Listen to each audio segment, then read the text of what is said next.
Hello guys, kakatapos lang namin mamili ng mga groceries namin.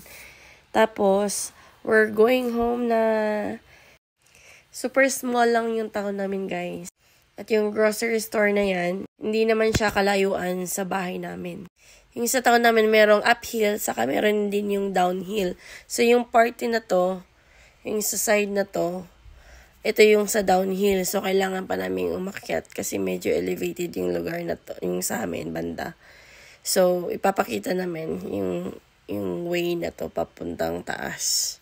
Super nakaka-amaze yung palibot ngayon. So, talagang kinuhanan ko na talaga siya ng video para may share sa inyo kung gaano siya kaganda.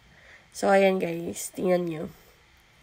Yan. So, yung oras na to ay sa hapon na siya. So, it's around 2 o'clock. 2 to 3, ganyan. So, ganyan yung itsura ng palibot niya. So, ang ganda lang talaga. Maganda siyang tingnan, diba?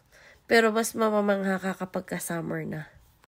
Pero syempre, mas number 1 pa rin yung fall season. Kasi makukulay talaga yung palibot na yan. Dahil sa mga kahoy. So, ayan na guys. Konting pasilip lang sa lugar namin. So, that's it for today. See you next time. Sa mga hindi pa nakapag-follow dyan, hit follow na po. Bye-bye!